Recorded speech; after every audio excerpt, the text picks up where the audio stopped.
రామకృష్ణారెడ్డి సహపురంలో పర్యటించారు. అనపర్తి నియోజకవర్గంలో టీడీపీ ఉనికి కాపాడేందుకే న్యాయం కోసం కార్యక్రమం చేపట్టినట్టు తెలిపారు. కూటమి పార్టీల తరపున బలమైన అభ్యర్థిని ప్రతి నియోజకవర్గంలో నిలబెట్టాలని విజ్ఞప్తి చేశారు. అనపర్తి అసెంబ్లీ సీటు మార్పు చేయడంపై ప్రజాభిప్రాయ సేకరణకు కుటుంబ సమేతంగా గ్రామాల పర్యటన చేపట్టారు. ఈ సందర్భంగా పెద్ద ఎత్తున టీడీపీ శ్రేణులు నల్లమిల్లి రామకృష్ణారెడ్డి కుటుంబానికి స్వాగతం పలికారు. అలాగే గ్రామంలో కార్యకర్తలతో పాటు నల్లమిల్లి కుటుంబం ప్రతి ఇంటికి వెళ్లి ప్రజలను కలిసి మద్దతు కోరుతున్నారు. అనపర్తి నియోజకవర్గంలో చేపట్టిన న్యాయం కోసం నల్లమిల్లి కార్యక్రమం 4వ రోజు వేళ పెదపూడి మండలం సేపురం గ్రామంలో జరుగుతూ ఉంది. గత 3 రోజులుగా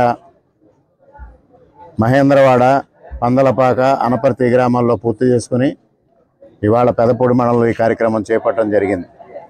మా కుటుంబ సమేతంగా కార్యకర్తల తోడుగా అభిమానులు వెంటరాగా గ్రామంలో ప్రతి ఇంటికి వెళ్ళి జరుగుతున్న పరిణామాలను వివరించి ఈ నియోజకవర్గంలో తెలుగుదేశం పార్టీని ఏ విధంగా కాపాడుకోవాలి, తెలుగుదేశం పార్టీ ఉనికి కోల్పోకుండా చేయడానికి నేను ఏమి చెయ్యాలి అనేది తెలియజెప్పమని, వారి అభిప్రాయాలు ఇమ్మని, వారి సూచనలు ఇమ్మని, వారి సలహాలు ఇమ్మని ప్రజల దగ్గరికి వెళ్ళడం జరుగుతూ ఉంది.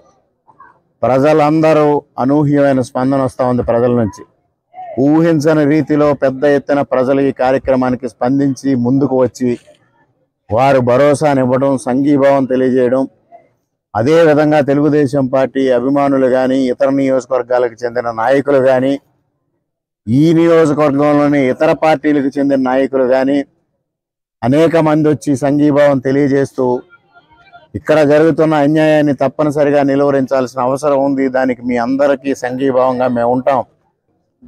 అనపర్తి నియోజకవర్గంలో చేపట్టిన న్యాయం కోసం నల్లమిల్లి కార్యక్రమం 4వ రోజు